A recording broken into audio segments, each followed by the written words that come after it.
Hola, buenas tardes. Bienvenidos a una edición más de La Salud de Nuestra Gente. Este programa que lo hacemos desde el año 2011 intentando llevar información, como decimos siempre, de primera mano, sobre todo para mejorar la calidad de vida. Y por supuesto, invitando a profesionales del medio, destacados, que nos cuentan todo acerca de la prevención, pero también, cuando existen patologías, cómo hacer para diagnosticarlas y, por supuesto, los diagnósticos más efectivos actuales y los tratamientos que se pueden realizar aquí, en la ciudad de Posadas, en la provincia de Misiones, en la Argentina y en el mundo referente a distintas patologías. Este es nuestro programa número 10 de este ciclo, nuestra 9ª temporada. Estamos en el programa número 291, hoy jueves 23 de mayo, ya en vísperas del 25 de mayo, estamos en la semana propia de mayo.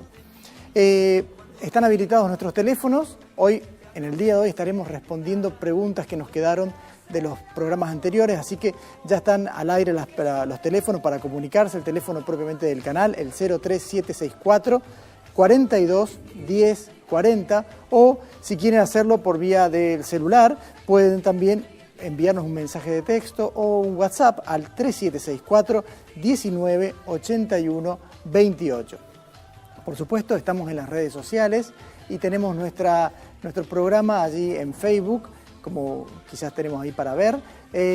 Aquí pueden acceder a diferentes bloques de programas anteriores, también no solamente la semana pasada, sino los meses anteriores. Lo buscan como La Salud de Nuestra Gente, le dan me gusta, se transforman en nuestros seguidores y acceden a la información realmente muy, muy rica con el bloque de la pregunta que le hemos hecho al profesional que ha estado presente en el programa y una breve explicación de dicho tema.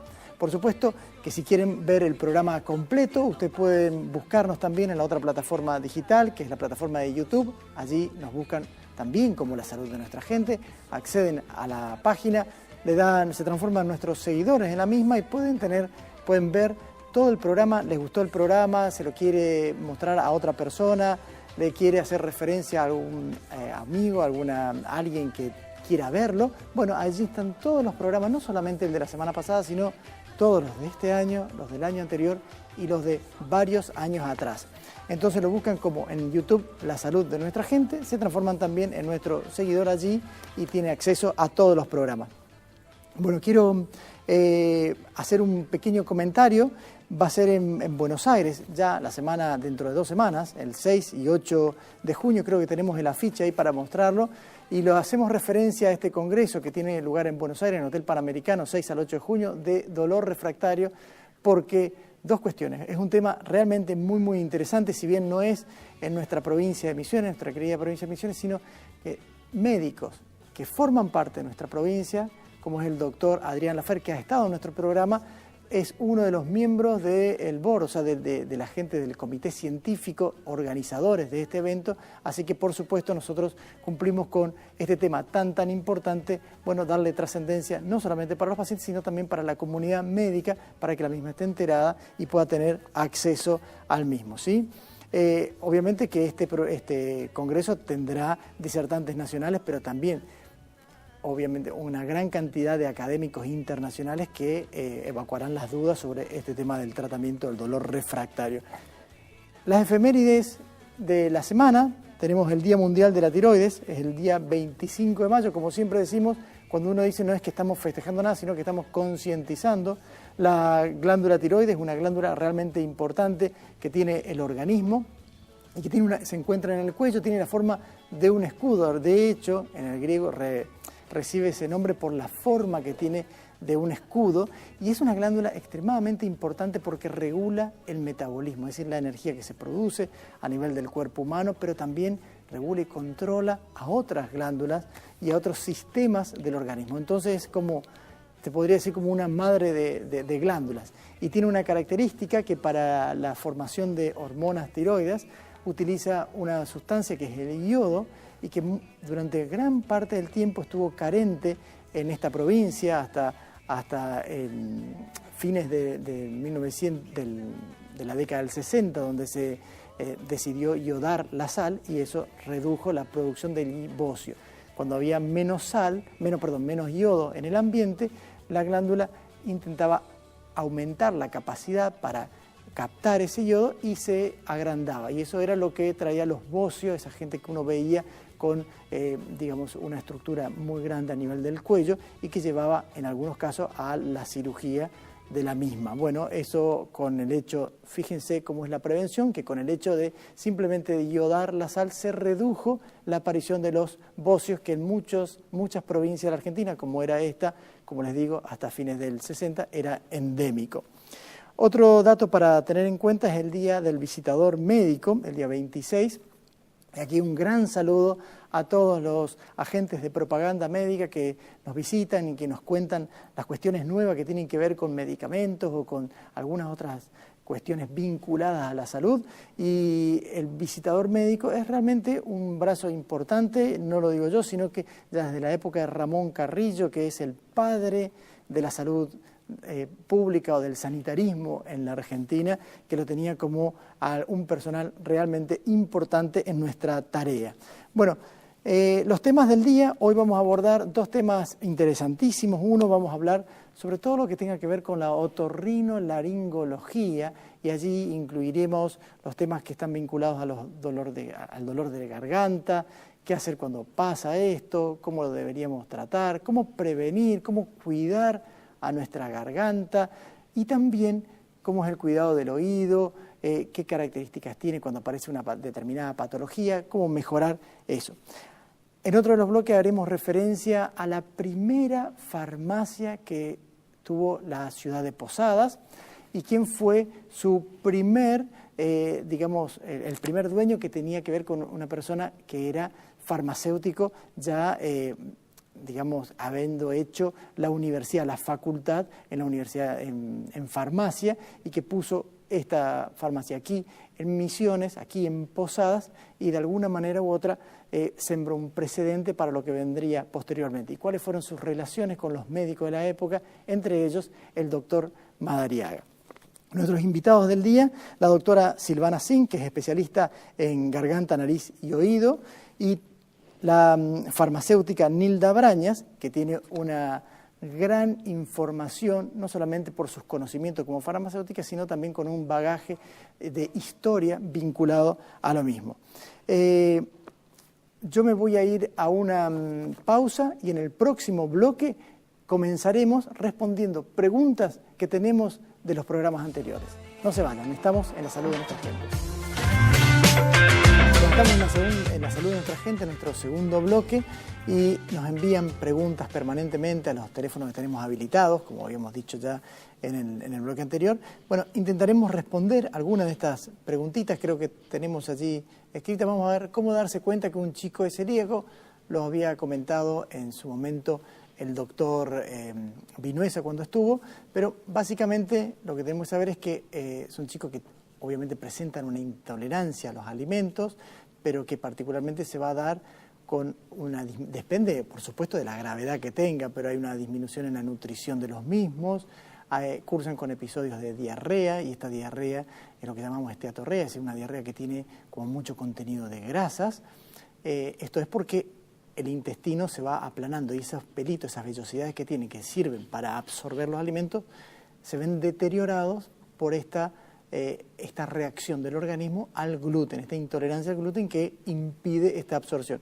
Por supuesto, cuando se va haciendo crónico, entra en un grado de desnutrición y uno puede observar imágenes, fotografías ya de tiempo, donde se ven chicos con la panza como muy grande y muy flaquitos, o sea, flaquitos con panza grande y con todo el síndrome de malnutrición. Por supuesto que estos chicos hay que evitar de que lleguen ahí. El padre se puede dar cuenta cuando tiene alguna de estas características, la diarrea, el vientre como más distendido, hinchado, y por supuesto consultar con el pediatra de cabecera, quien ante las supuestas causas que pueda llegar a evidenciar, lo derivará con un gastroenterólogo infantil o le pedirá test específico para ver si existe o no esta inmunoglobulina, que también nos den cuenta de la intolerancia.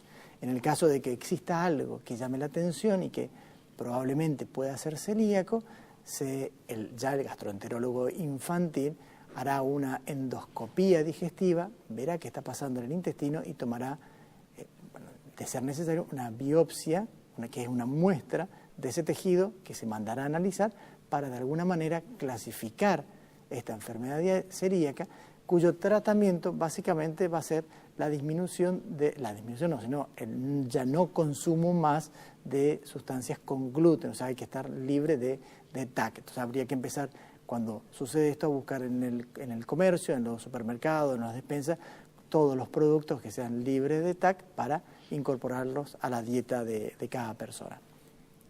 Creo que tenemos otra preguntita más. Bueno, un chico asmático puede llevar una vida normal. Bueno, el asma es una enfermedad donde existe una disminución del calibre del sistema bronquial, con lo cual hay una disminución de la llegada de aire que produce una sensación de falta de aire, claramente, y que está relacionado con factores que estimulan esto, que van desde alergógenos que pueda haber en el ambiente hasta el ejercicio físico que pueda llegar a desencadenar. Importante siempre es hacer el diagnóstico de que el paciente tiene asma y después, posteriormente, hacer un tratamiento que tiene que ver con la prevención de los episodios, intentando conocer qué es lo que desencadena esto, tratar de hacer los tratamientos preventivos. Hoy por hoy hay tratamientos preventivos del asma y tratamientos del mismo que le permitan a la persona llevar una vida normal con respecto tanto a las actividades físicas como a sus movimientos diarios. Otra preguntita más que tendríamos ahí. Bueno, se cura la pancreatitis. ¿Qué pregunta? Bueno, la pancreatitis es una enfermedad inflamatoria del páncreas que tiene diferentes gravedades. Por supuesto que lo que tiene es un tratamiento y depende mucho de la localización, de qué gravedad tuvo, son las secuelas que podría llegar a tener la pancreatitis, y lo que tiene es un tratamiento paliativo, la estabilización del paciente, y por supuesto que uno dice, ¿se va a curar de esto? Bueno, hoy por hoy se tienen todas las medidas que tienden a hacer menos grave, pero tenemos que saber de que cuando se produce una pancreatitis, en general son patologías que tienen una gravedad determinada y que en algunos casos llevan a riesgo de vida al paciente, ¿no? Hoy por hoy existen tratamientos para la misma y un control y por supuesto todo para intentar que posteriormente tenga la menor cantidad de secuelas. Está en la mesa con nosotros la doctora Sin, que es especialista en otorrinolaringología, que nos va a contar todo acerca de dolor de garganta, problemas con los oídos, amígdalas, cirugías del mismo. Silvana, muchísimas gracias por estar aquí. Hola Javier, buenas tardes y buenas tardes a toda la audiencia también.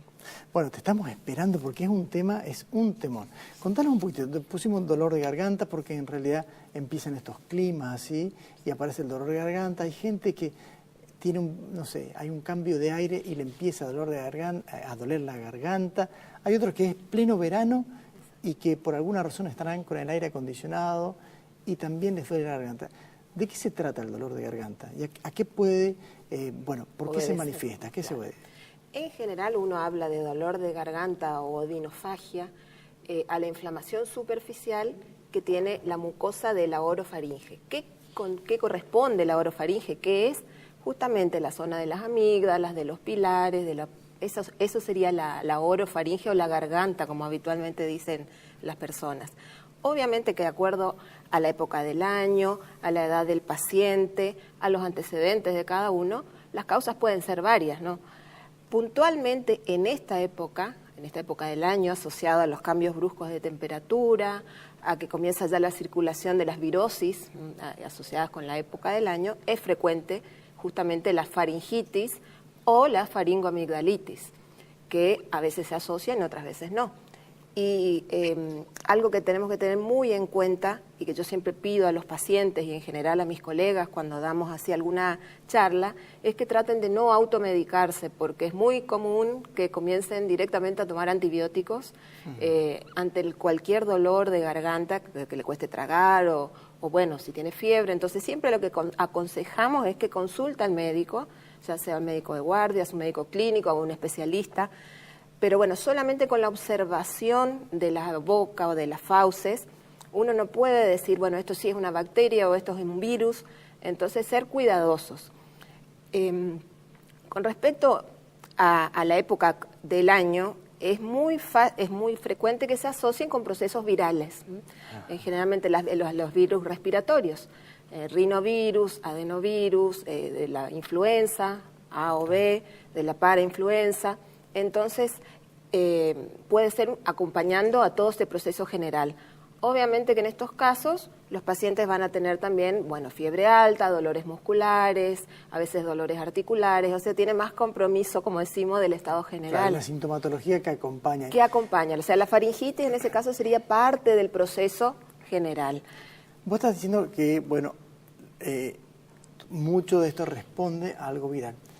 Resulta que la garganta, la faringe, también puede ser reservorio de una bacteria, que es el estreptococo, ¿no es cierto? Exactamente. ¿Esto requiere que uno haga un hisopado de fauce en algunos casos? ¿Se hace esto? Bien, esa es una muy buena pregunta, justamente también volviendo al tema de la automedicación. Hay un método que es muy fácil y muy sencillo, lo hacen en el laboratorio, que es la toma de una muestra profunda de las fauces, pero es con un hisopo, o sea, no lo pinchan al paciente, no es traumático. Y con ese estudio, ¿qué es lo que se trata de detectar? Si hay o no la presencia de una bacteria, que es el streptococo beta hemolítico del grupo A, que en ese caso, bueno, el año pasado o el antepasado, no recuerdo bien, hubieron varios casos, sobre todo en la época estival, digamos, y en el caso de los jardines, guarderías o los primeros grados en los colegios primarios. Entonces, en ese caso, si se detecta que está la bacteria, el tratamiento antibiótico de elección es la penicilina. Claro. Se supone porque, bueno, con un cultivo, o sea, tenemos ese test rápido que la ventaja que tiene es que a los 30 minutos o 40 minutos ya puede dar si es positivo o negativo para la presencia del estreptococo del grupo A. Si ese resultado es negativo, siempre lo ideal es, como médico, solicitar el test rápido y aparte el cultivo, que se lo hacen los dos juntos, porque el test rápido descarta la presencia del estreptococo beta hemolítico del grupo A, pero en el cultivo, que generalmente a las 48 horas recién es el resultado definitivo, puede aparecer alguna otra bacteria, o sea, no es solamente el estreptococo que pueda aparecer en fauces. Una cuestión podría ser el dolor de garganta y otra sería la inflamación de las amígdalas. Exacto. O de las adenoides. ¿Cuál es la diferencia entre adenoides, amígdalas y la garganta o la relación que existe entre ellas? Exacto. Bueno, como yo te decía o les decía al principio, la orofaringe, que es el espacio donde están todas estas estructuras, está las amígdalas palatinas, que son esas redondeadas, que cuando uno mira y baja, ahí estamos viendo, abrimos la boca o hay una de cada lado. La faringe sería lo que está por detrás de la úvula o campanita, como generalmente la conoce la gente. Después tenemos los pilares, también todo eso corresponde a la faringe. Ahora, las adenoides también forman parte de la faringe, pero de un espacio que se llama rinofaringe, es un poquito más arriba, no se ve a simple vista cuando uno examina la boca. Generalmente eso tenemos o que acceder por nariz con unos instrumentos especiales, o lo que hacemos más frecuentemente es solicitar una radiografía, que generalmente hacemos más esto en los niños, ¿no? Porque es una patología que vemos más en niños, una radiografía que se llama perfil de Kabum. En esas imágenes se ven si están agrandadas o no las adenoides, que también es un tejido linfoide, así como las amígdalas. Y que en determinadas circunstancias... Que en determinadas circunstancias es quirúrgico, ¿no es cierto? Lo que sí también queremos aclarar o explicar es que todos los niños tienen adenoides, lo que varía es el tamaño. O sea, cuando vienen y dicen, sí, tengo adenoides, bueno, sí, hay que ver el tamaño y qué sintomatología le produce. Esto es como, tengo tiroides, que te dicen exactamente. Silvana, nos vamos a ir a un corte y en el próximo bloque quiero que me cuentes más acerca de el tamaño que pueden llegar a tener las amígdalas, la dificultad respiratoria que tienen las mismas, o sea, a qué se deben y cómo podemos resolverlo. Perfecto. Pero en el bloque siguiente, antes de que me cuentes todo esto, para que la gente lo entienda, vamos a conversar con Capi Brañas acerca de el origen de la primera farmacia que hubo en Posadas Misiones. No se vayan, estamos en la salud de nuestra gente. Estamos en la salud de nuestra gente, vamos a entrevistar, vamos a ver el video de una entrevista a Capi Brañas, farmacéutica, de aquí también con una carga en el conocimiento de la farmacia, porque estaba relacionada justamente con el señor Muñoz, quien fue el dueño de la primera farmacia que hubo en Posadas. Historiador además, porque ha publicado innumerables libros acerca de la historia, no solamente de la farmacia, esta que sería la farmacia del pueblo, sino también relacionada con el padre Rademacher, que fue el padre de la catedral. Bueno, ella es estudiosa de Ramón Madariaga. Ya nos va a contar todo. Vamos al video y muchas gracias a Capi que nos ha acompañado en el mismo. Bueno, este lugar para mí significa mucho. Primero porque está muy relacionado con mi familia política. Y segundo porque se trata de el propietario de este lugar, que fue la farmacia del pueblo, es mi colega, el señor farmacéutico Lindolfo Monzón. Lindolfo Monzón se recibió de farmacéutico en la Escuela de Farmacia dependiente de la Facultad de Medicina de Buenos Aires. Pero Lindolfo no era posadeño, ¿de dónde era él? Él era de un pueblo que se llama San Lorenzo de Corrientes. ¿Qué hizo para que de Buenos Aires, bioquímico, farmacéutico, correntino, terminara en la ciudad de Posadas? Es muy buena pregunta. Bueno, Monzón tenía muchas amistades en Buenos Aires, inclusive él fue compañero de José Ingeniero, nada menos.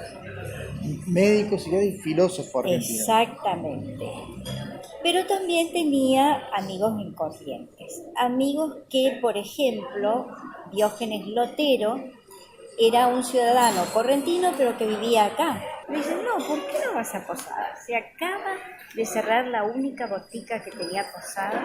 Entonces estaba seducido por ser una nueva farmacia a cargo de alguien que era un profesional ya en la materia y decide venir a la ciudad de Posadas e instalar su farmacia. Pero no estaba acá donde estamos nosotros, ¿no? ¿Dónde la instaló primero? No, estamos hablando del año 1908, me parece importante situarnos en la fecha. La farmacia de Ramón Miño estaba situada frente a este lugar donde nosotros estamos ahora, una casona vieja que ya fue demolida hace muchísimos años. Entonces cuando él viene, había salido a remate y la habrá comprado realmente con mucha facilidad. Pero además Monzón era un hombre que tenía su propio patrimonio. Se instaló allí primero y lo que yo quiero rescatar, Javier, es que Lindolfo Monzón fue el primer farmacéutico diplomado que vino a Posadas. Y ese es un dato importantísimo. Un dato muy importante, muy interesante. Bueno, entonces él después, como le fue muy bien con esa farmacia que puso allí primero, compró esta propiedad donde estamos ahora, pero que era un terreno baldío. Y resultó este local lindísimo, porque para mí todavía es una obra de arte arquitectónica, y a continuación del local, la casa familiar, que también él la había proyectado. Y contame una cosita, la casa familiar que sigue estando hasta el día de la fecha, de alguna manera perteneció o pertenece a la misma familia, o cómo estuvieron emparentados, y cómo fue tu relación con la familia. Sí, bueno, Lindolfo Monzón se casó con una señora llamada Manuela Román. ¿De acá de Posadas? Sí, de acá de Posadas. Y tuvieron 6 hijos, 4 varones y 2 niñas. De esas 2 niñas falleció una de ellas muy chiquita, y la única niña que sobrevivió y que pudo casarse y formar su hogar y tener hijos se llamaba Ruth Adela Monzón, que se casa casualmente con un joven, en aquel entonces llamado Andrés Puyade, que era farmacéutico también, así que era colega de su futuro suegro. Bueno, mi relación con la familia es que yo me casé con Emilio Alberto Puyade, fallecido en 1988, que es el primo hermano de Chiqui Puyade, la arqueóloga y antropóloga que todos conocen con el nombre de Chiqui, pero que se llama Ruth Adela Puyade, y es la dueña actual de la casa familiar. Estamos hablando de 1908 cuando se instala la farmacia acá, pero se me vienen a la memoria algunos datos y se me empiezan a cruzar. 1908 vivía en la ciudad de Posadas el doctor Ramón Madariaga. ¿Qué relación tenía con la farmacia? ¿La farmacia le hacía recetas al doctor? Absolutamente. Ramón Madariaga fue no solamente médico en aquella época, sino también un hombre muy intelectual. Tuvo una estrecha relación, no solamente profesional con Monzón, sino también de amistad. Y yo he tenido la suerte, la oportunidad de ver las recetas manuscritas de Ramón Madariaga que me producen hasta el día de hoy una profunda emoción, porque hasta es simpático ver las prescripciones, ¿no es cierto? Contame un poquitito de la vida médica en ese momento en la ciudad de Posada. Estaba Madariaga, que trabajaba, obviamente que no en el hospital Madariaga, está claro, que en este momento existía otro hospital que es donde estaba... El Hogar de Niñas Santa Teresita. El Hogar de Niñas Santa Teresita. Se llamaba Hospital de Caridad. Ahí está. Y él también trabajó en un sanatorio particular que había instalado la Casa Molas, que se llamó Sanatorio Alto Paraná. ¿Esta farmacia funcionó hasta qué fecha? Hasta 1947 como tal, como farmacia del pueblo y farmacia de don Lindolfo Monzón, porque fue el año en que él mismo se diagnosticó cáncer de páncreas y falleció ese año. Pero daba la casualidad que el tío Andrés Ullave también tenía su propia farmacia. Entonces le propusieron los cuñados que se hiciera cargo de la farmacia del suegro, ¿no? Pero lo que pasa es que cuando el tío Andrés ya se hizo cargo, ya las fórmulas magistrales prácticamente habían desaparecido, habían dado lugar a los específicos, pero él conservó toda la estética, los frascos de porcelana, los frascos color caramelo, todo el instrumental de laboratorio que tenía Monzón, porque él hacía análisis de rutina también. Completo era. Claro, completo. O sea que entonces funcionó como farmacia del pueblo hasta... 1947. Y posteriormente siguió funcionando hasta... Y hasta el año, 1962 o 63, en que el tío Andrés decidió vender la farmacia. Pero dejó de llamarse Farmacia del Pueblo y se llamó Farmacia Pullade. Claro. Bueno, pero han sido varias décadas donde funcionó esta farmacia, que fue la primera farmacia que estuvo atendida y cuyo dueño era un profesional destacado, además, con título, aquí en la ciudad de Posada. Capi, muchísimas gracias. Quiero agradecer también a la pizzería de Los Pinos, porque realmente nos permitieron estar aquí presentes en la farmacia del pueblo, hoy Pizzería de Los Pinos. Muchas gracias por estar en la salud de nuestra gente. No, al contrario, yo soy la agradecida. Bueno, gracias a Capi que nos acompañó, y muchas gracias a la Pizzería Los Pinos, que es hoy lo que funciona en la farmacia del pueblo, por darnos la posibilidad de grabar la nota. Un saludito para la señora de Borelo, que es una fiel televidente nuestra y que nos llama, así que bueno, le mandamos un abrazo grande a ella. Nos vamos a un corte y en el próximo bloque continuamos con la doctora Zink conversando acerca de, en este caso, amigdalitis y tratamientos, tanto médicos como quirúrgicos de las amígdalas. No se vayan. Bueno, Silvana, nos quedó la pregunta sobre las amígdalas. Dijiste cuando hablábamos de odinofagia, este dolor de garganta, que había, bueno, varios que eran producidos por virus, Sí. pero que también existían los otros que eran producidos por bacterias. Sí. En las amígdalas, ¿pasa algo parecido? Sí, exactamente. En las amígdalas también las bacterias o los virus se depositan, ¿no es cierto? Por eso que es tan importante recalcar, y teniendo a veces también en cuenta la edad etaria de los pacientes, cuáles son las prevalencias o cuáles son las bacterias más comunes. En general, en los niños menores de 3 años, casi el 80% de las infecciones son de tipo viral y apenas un 20% serían bacterianas, ¿no? Distinto es ya de un niño de 3 años en adelante hasta el adulto joven, que bueno, ahí ya en general sí es más bacteriano, pero igualmente, sea uno o el otro, la única forma de diferenciarla es mediante el cultivo de fauces, o sea que por eso también es la importancia de pedir, siempre en la medida de las posibilidades, el cultivo de fauces para descartar si es viral o bacteriana. Esa plaquita que veíamos recién, que era sobre una amígdala sobre unas amígdalas, que sí. tenían unas placas blancas, eso ya te da como una Generalmente pauta de que es una pauta ya de que puede ser bacteriana. Si uno no cuenta o no dispone del método de esto y el paciente tiene fiebre muy alta, le cuesta mucho tragar, tiene a veces otalgia, o sea, refleja porque traga y le duele los oídos, un gran compromiso general con, qué sé yo, dolores musculares, los ganglios de acá del cuello, los cervicales inflamados. Bueno, uno puede asumir de que sea algo bacteriano, se medica. Lo que sí es importante aclarar también que una vez que uno inicia una medicación, lo ideal es completar el tratamiento, o sea, 10 días. Claro.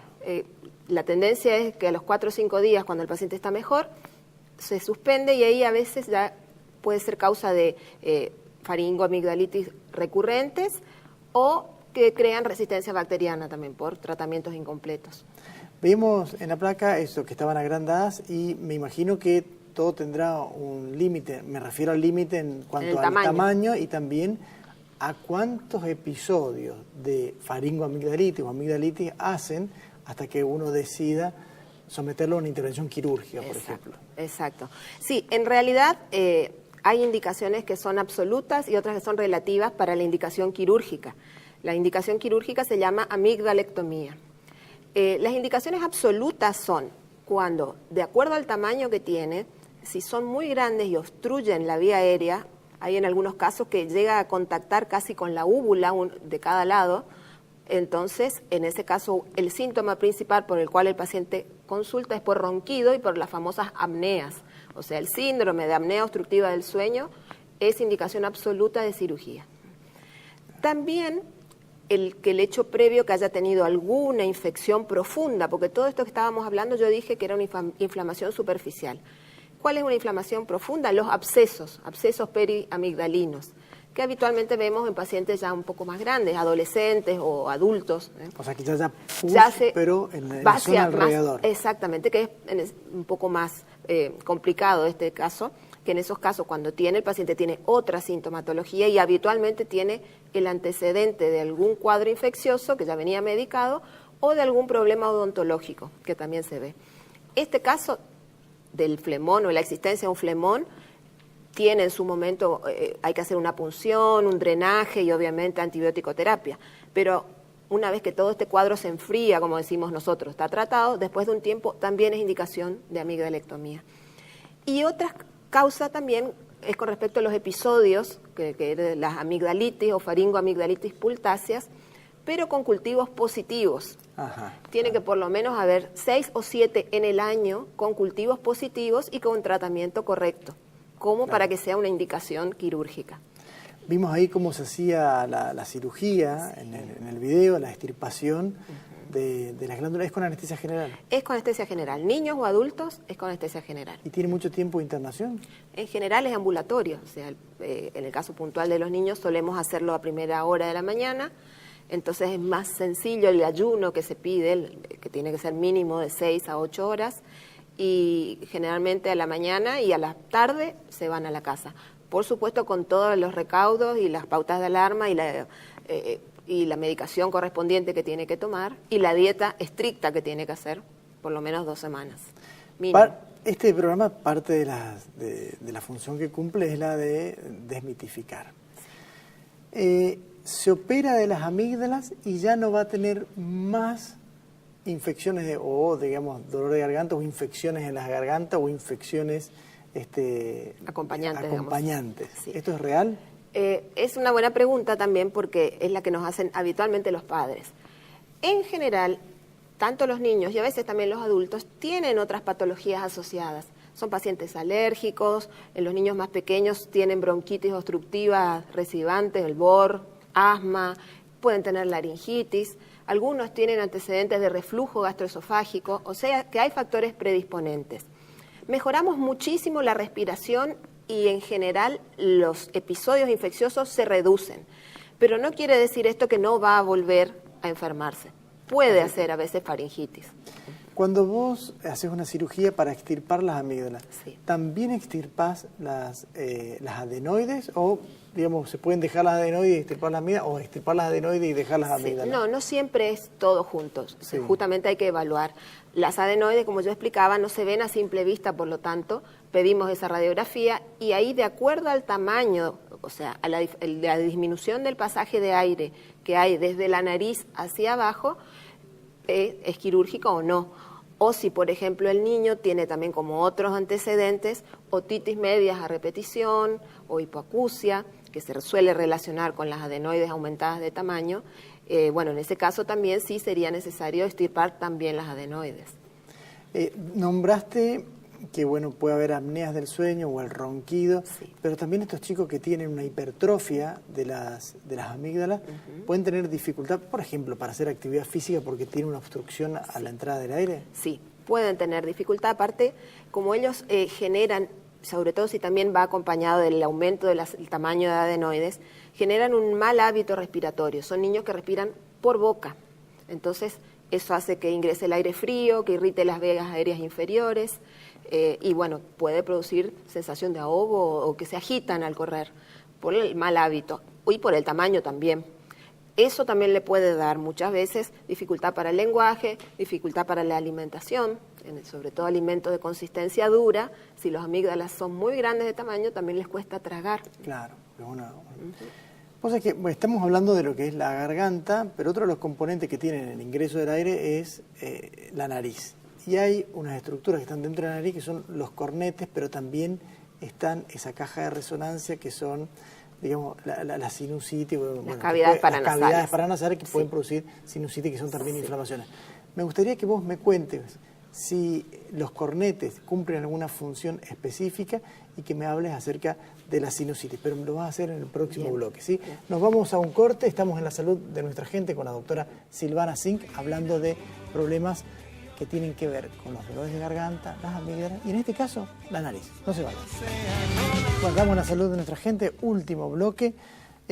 Nos quedó pendiente que me cuentes lo de los cornetes y después voy a hacer una pregunta que, bueno, voy a contar una pregunta que llegó del público, ¿sí? Contame, ¿los cornetes están adentro de la nariz? Sí, los cornetes forman parte de las fosas nasales.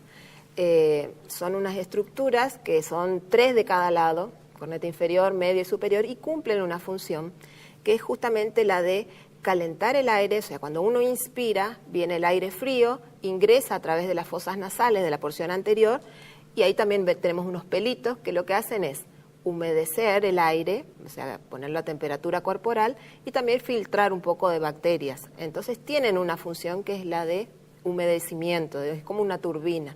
Una vez que ese aire ingresa por nariz, va hacia la parte posterior de la nariz, que es el cavum famoso, y de ahí baja a la faringe ya teóricamente libre de gérmenes y con una temperatura adecuada.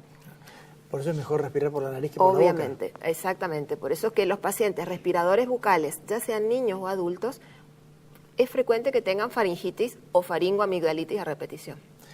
Ahora, dijimos lo que son las cavidades paranasales, que son justamente estructuras que están como agujeros Anexa, dentro, digamos, claro, sí. pero como agujeros dentro de los huesos. Exacto. Y que cumplen una función que tendrá que ver con la resonancia, pero que también están recubiertos por una mucosa y pueden segregar moco. Secreción, ¿no? sí. Justamente, la misma mucosa que recubre los senos paranasales, las fosas nasales, el oído medio, la faringe, tráquea, pulmón, es la misma. Es una mucosa de tipo respiratoria. Y es una mucosa que es productora de moco, o sea que eso es habitual. En un equilibrio normal, los senos paranasales que tenemos también los más frecuentes y los que la gente asocia son los maxilares, que están a ambos lados de la nariz. Después también tenemos en la frente, 2 de cada lado, en la nariz, en más profundo, los senos etmoidales y más atrás los efenoidales. Normalmente tienen que tener aire. Y la secreción o la mucosidad que producen no en abundancia. Esa secreción generalmente drena por unos orificios que desembocan en la nariz y que habitualmente la mucosa respiratoria, que tiene unos pelos que se llaman cilias, las van barriendo, pero es imperceptible. En algunos pacientes, y a veces asociados a justamente cambios bruscos de temperatura, gases irritantes, entre esos, bueno, el tabaquismo es uno, pacientes con alguna alergia o algún déficit inmunitario, todo eso puede ser que ese mecanismo de barrido del moco esté alterado, y en ese caso se acumulan las secreciones en los senos paranasales y forman o producen la sinusitis, que es tan frecuente en esta época. O también cuando los cornetes son muy grandes, también pueden obstruir eso. Así que estos cornetes grandes, que vos decís, bueno, en este caso obstruirían el orificio de ¿no? drenaje, el sí. drenaje de los senos paranasales, Sí. y serían como una de las causas más de la sinusitis. Estos senos también te pueden, si están grandes, afectar a la inspiración o a la expiración sí, de aire. sí, los cornetes. Los cornetes, me sí, refiero, ¿no? pueden producir dificultad, por eso es que el tratamiento puntual de las rinitis alérgicas, rinitis, o sea, todo lo que es más en nariz, no en senos, cuando tienen el tamaño de los cornetes muy grandes, es complejo, porque en principio no se deberían sacar, si no se pierde la protección de la nariz. No se podría operar y sacarlos completamente, o si no la nariz queda desprotegida. Ahí ya transformamos una rinitis común en una rinitis ocenosa, que es mucho más grave. Claro, porque viste que viene la gente y cree que dice, no, sacame todo lo Exacto. que sea. O el adulto tiene el concepto erróneo de que lo que está en la nariz, que son los cornetes en realidad, son las adenoides. No tienen relación, son otras estructuras. Te quería preguntar después, porque como la especialidad es otorrinolaringología, se supone que está todo como relacionado. Todo comunicado. Pero voy a responder una pregunta que tengo del público antes de seguir. Dice, para una persona mayor, ¿es mejor ponerse la vacuna contra la gripe o contra la neumonía? Y les quiero contar de que si los mayores de 65 años serían los adultos mayores, que supongo que se están refiriendo a eso, tienen que aplicarse las dos. Es muy importante la vacuna para la gripe, y como decimos siempre, uno se vacuna no para no enfermarse. Hay gente que se puede enfermar igual. Se vacuna justamente para evitar las formas graves de la enfermedad y, por supuesto, estas formas graves que están asociadas en algunos casos a la muerte, ¿no? o a problemas realmente severos. Entonces, se debería aplicar la vacuna antineumocócica, que hay dos, por cierto, y las dos debería aplicarse en tiempos distintos, no las dos juntas, sino que aplicarse una y a los 6 meses la otra, y también la vacuna contra la gripe. Y diría más, que es quizás tanto más importante la del neumococo que la de la gripe, pero las dos habría que aplicarse. La de la gripe y la del neumococo teóricamente se podrían aplicar juntas, pero las dos del neumococo deberían tener un tiempo para la misma. Así que bueno, seguimos con nuestro ahora. Otra cosa que hay que aclarar, que insistir la vacunación completa de los niños, la obligatoria, porque ellos también tienen cubierta con la vacunación obligatoria, Claro, así que también forma parte del calendario en del los calendario. niños, así que tienen que aplicarse la vacuna, la antineumocócica, por supuesto, y como nosotros estamos a favor de las vacunas, creemos de que de alguna manera una de las formas de prevenir es vacunándose. Estábamos con el tema de las relaciones que existían entre el oído. Por eso es que uno cuando está, por ejemplo, en el avión o sube en la altura, se le tapan los oídos y tiene que hacer una maniobra de Valsalva para destaparlo. Exactamente. Hay una comunicación anatómica entre la nariz y los oídos a través de como un tubo o trompa, se llama trompa de Eustaquio, que habitualmente es una cavidad virtual, está cerrada, y bueno, cuando uno hace la maniobra de estornudo, de bostezo, o hace la maniobra de Valsalva, como decís, que es como si fuera a insuflar aire hacia el oído, se abre. Como tiene esta comunicación, es muy frecuente, y más en los niños por la disposición anatómica que tiene y por la inmadurez, es muy frecuente que los famosos catarros de vías aéreas superiores, o sea, los mocos, la rinorrea, todo, si está mucho tiempo en las fosas nasales y de alguna manera no sacamos, también pueda ir hacia los oídos y producir otitis medias agudas, o también otitis medias secretoras, que muchas veces la diferencia entre una y otra es que una produce más síntomas agudos, justamente la aguda, con fiebre, dolor, bueno, muchas veces supuración, mal estado general, llanto irritable, o la otra que en general uno de los síntomas que más produce es hipoacusia. O sea, que son chicos que por ahí son desatentos en la escuela o escuchan el volumen del televisor muy fuerte, y uno cuando le revisa los oídos puede ver que hay moco a trasluz de la membrana timpánica. La membrana. Por la relación, como decíamos, con la parte nasal. Hablando de eso, dijiste a trasluz de la membrana timpánica, pero antes de llegar a la membrana timpánica también puede haber una secreción que pueda ocluirte llegar, y que a veces es la cera, que también está relacionado con disminución de la audición. También, sí, gracias a Dios que esos dos tipos de disminuciones auditivas son reversibles, claro. o sea, se recuperan. Así que lo ideal es que los oídos estén limpios, pero no hay que autolimpiarse. Claro, porque la cera debe cumplir una función y no es conveniente autolimpiarse con hisopo, ningún instrumento invisible, nada que pueda producir daño. De virome, tampoco. Nada de esas cosas. No, ni llaves. Ni llaves. Exacto. No sirven para limpiar los oídos. Pero tendría que estar limpio en la medida que permita visualizar la membrana timpánica. Bueno, hemos comunicado el oído con la garganta, con la nariz, la nariz con la boca, ¿sí? Sí. Pero también hay gente que se coloca una gotita en los ojos y dice, ¿sabes qué es el gusto espantoso que le siento? Exactamente, porque también hay una comunicación de las vías lagrimales con la nariz. Justamente el conducto lacrimonasal, el que comunica la parte de las lágrimas con la nariz, por debajo de los cornetes inferiores, también está relacionado. Hay gente que de pronto padece de otitis, ¿sí?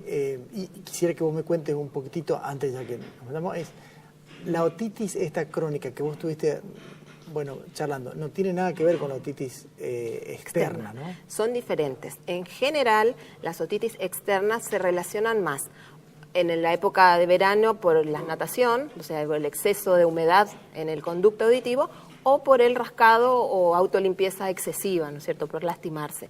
El tratamiento tiene un tipo de tratamiento y durante el tiempo que lo hacen, lo que se recomienda es no mojarse. Si fuera natación, no va a natación esos días.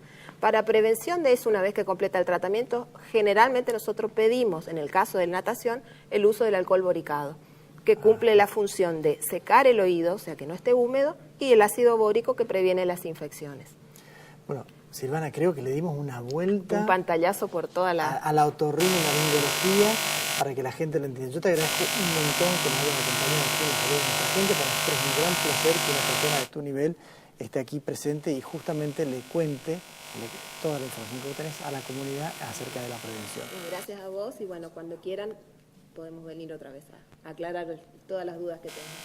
Gracias. Nos vamos hasta la semana que viene, el próximo jueves, a la misma hora, a las 16 horas, aquí, La Salud de Nuestra Gente por Canal 12.